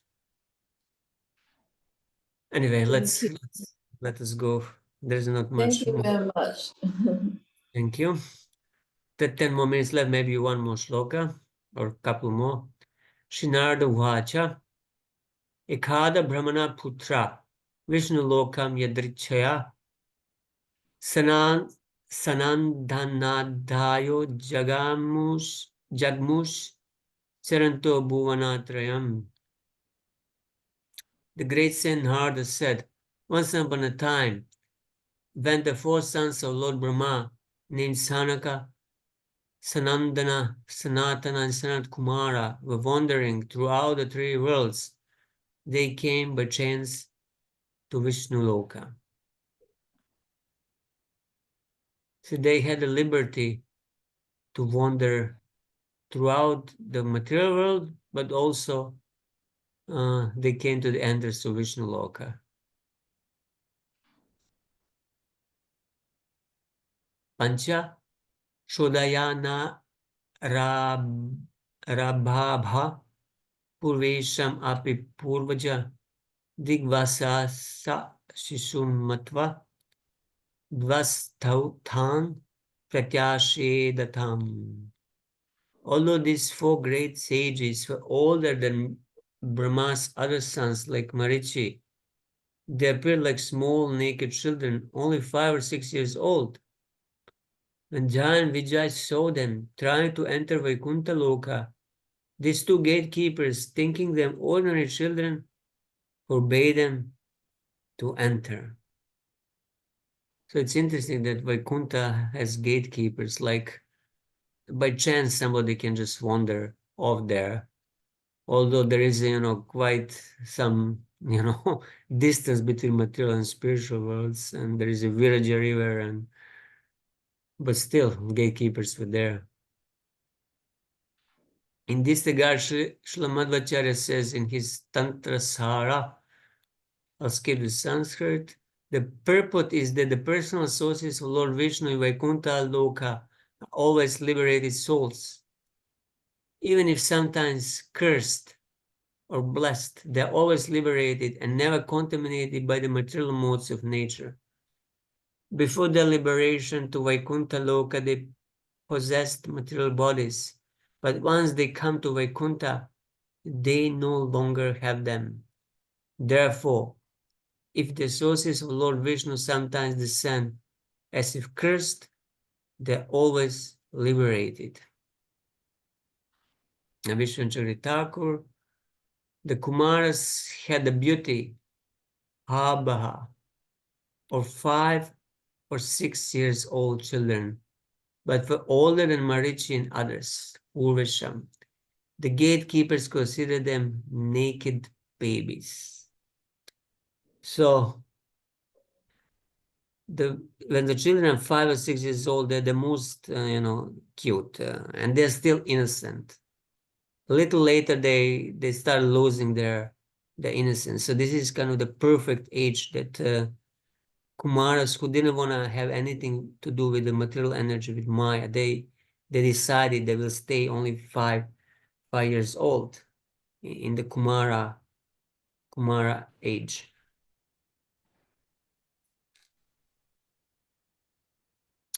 Ashapam kupita evam yuvam vasam nachar charhatha rajas tamobhyam rahite padamule madudvishaha papishtam asuram yonim balishav yatam ashvata. Thus check by the doorkeepers Jan, Vijay, Sanandana, and other great sages very angrily cursed them. So it looks like there was not only Jaya and Vijay, because Sanandana and other, the 4 Kumaras. This Sanandana is one of the 4 Kumaras. So they cursed them. You 2 foolish doorkeepers, they said, being agitated by the material qualities of passion and ignorance, you are unfit to live at the shelter of Madhudvisha's lotus feet, which are free from such moods. It will be better for you to go immediately to the material world and take birth in a family of most sinful asuras. So do you think this statement is correct, that they are agitated by the moods of passion and ignorance? No, Jaya and Vijay, they were never agitated really by the moods, because there are no moods in Vaikuntha. So Kumara's assessment was not correct, but it was arrangement of the Lord that they misjudged these 2 gatekeepers. Actually, they themselves, they became angry. So that means that they were still somewhat under the moods. But you can say they became angry because they were stopped from seeing the Lord, and due to their attachment to the Lord, they became angry. So even their anger was not material, but the actions of Jaya and Vijay were also not under the moods of material nature. Okay, one more. Evam shaptau svabhavanat patantau tau kripalubhihi proktau punar janmabirvam tribilokaya kalpatham. While Jan Vijay, thus cursed by the sages, were falling to the material world, they were addressed as follows by the same sages who were very kind to them. O doorkeepers, after 3 births, you will be able to return to your position in Vaikuntha, for then the duration of the curse will have ended. So you'll be able to attain Vaikuntha after 3 births. How it is described here, it looks it happened very fast. They didn't even have time to appeal, but actually later we find out that the Lord Vishnu appears there, and they have a choice of 7 birds as devotees in material world or 3 birds as demons, and they chose these 3 birds because they wanted to come back as soon as possible.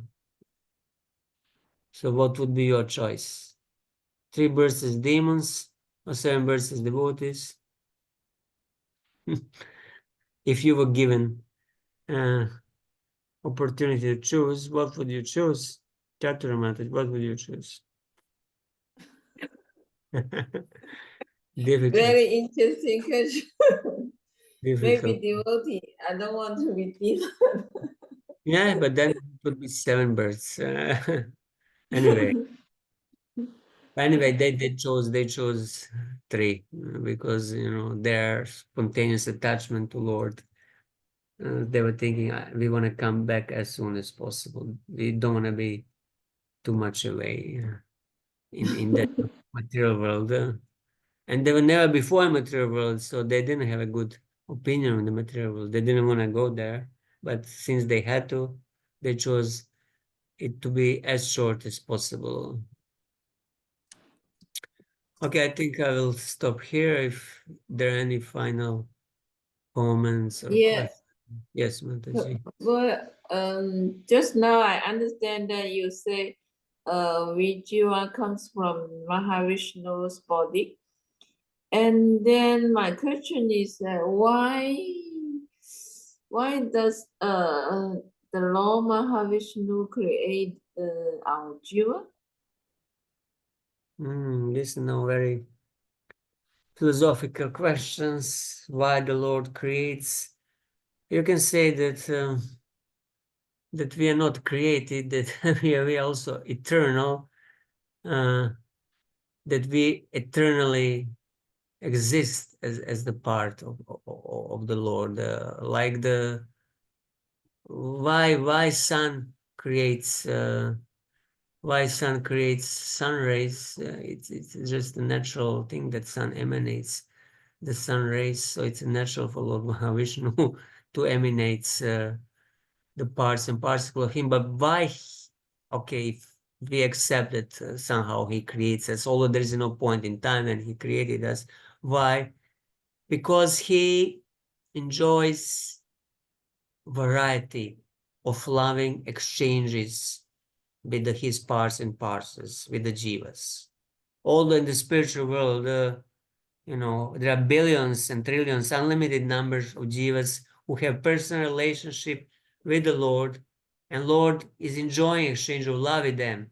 Still, because he is unlimited, and his desire and his capacity to accept love and exchange love and give love is such that it's always expanding, then he wants his pleasure to expand by having more servants with whom he can exchange love. So it's his ever expanding pleasure potency and his ever expanding desire to enjoy variety of loving relationship with a variety of his servants. This is what is behind of you can say our quote unquote creation, of our manifestation, of our being sent into the material world, because he wants personal relationship, he wants love. And although he has so much love by countless of devotees in the spiritual world, still he's so kind that he wants also our love. So he gives us opportunity to develop that love, and then it will make him happy. Yeah. If we develop relationship with him, it will make him happy, and it will increase his ever expanding happiness. This is in short what I can say about complicated question now. But yeah, they will cause another question. Yes. Yeah, because you know Mahavishnu is the predominant deity in material world. That means already the Lord had the plan to create this material world. So why you say Mahavishnu? Why don't you say that is a Lord Balaram or something, some deities or some personalities, or Sankasan or Vasudeva, etc. So why Mahavishnu? Why Mahavishnu? Well, it's a Purusha expansion of the Lord. You know, there's a first Chaturvyuha, the second Chaturvyuha. This is how Lord expands. You know, Krishna, he himself, he just plays and enjoys in Vrindavan, but then through his partial expansions, he does all the work of creation, and Mahavishnu is the one of of his expansions that creates the material world for the purpose of creation, and that material world is also, it's called Srishti Lila, the creation pastime. It's also Lila of the Lord, and it cannot be explained in another way that the Lord it's his independence. Why is he performing this Lila? It's he is complete in himself, and he has freedom to perform all sort of lilas, and one of those lilas is the lila of creation of the spirit of the material world. And to that creation of the material world, we who are his parts and parcels are given chance to develop a loving relationship with him, and it gives him pleasure when devotee actually, you know, achieves love for him, when he actually develops that love that is potential in everybody's heart. When devotee develops that relationship, it gives him pleasure, it increases his ever expanding pleasure. So although he has millions and billions and trillions of servants, he still wants more of them. It's his nature, he wants more love. So like that, these are very complicated philosophical questions, why the Lord wants, but you can say it's his free will. He's a supremely independent Ishvara, and we should be sure that whatever he does, including the creation of the material world, is good, because he's absolute good, and it's for our good. Otherwise, you know, we wouldn't have a chance to develop personal relationship with him.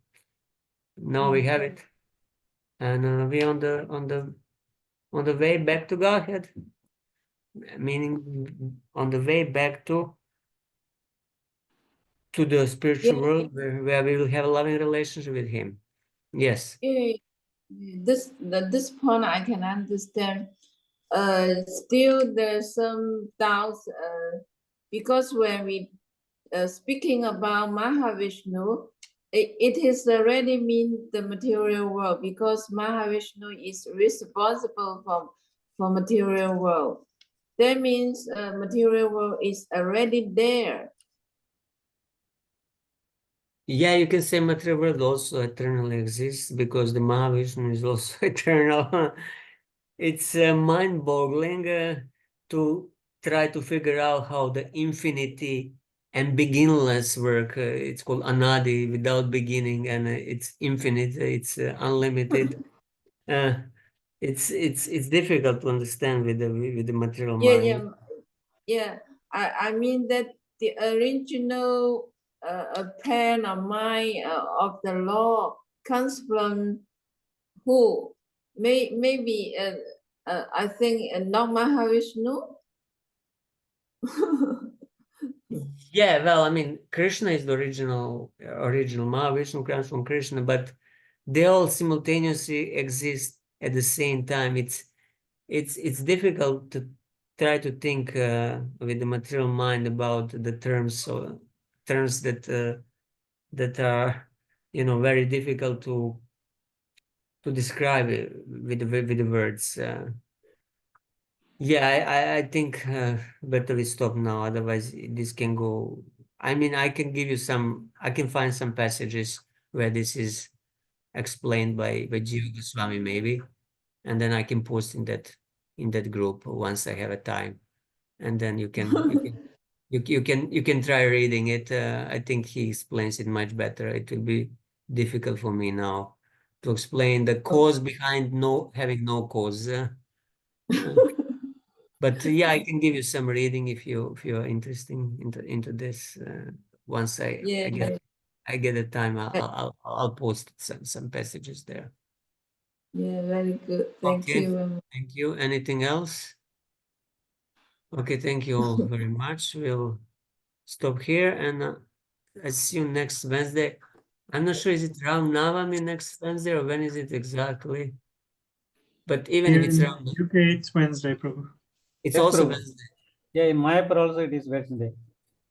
So is it everybody is okay to have a class on Ram Navami? I think I have no problem because this is evening and even if there is anything, but others, I don't know, Shailesh Prabhu, you go to Bhaktivedanta Manor. I probably have service, Prabhu, but it's obviously everyone else. Do what suits everyone else. But I will probably have service on Ram Navami, Prabhu.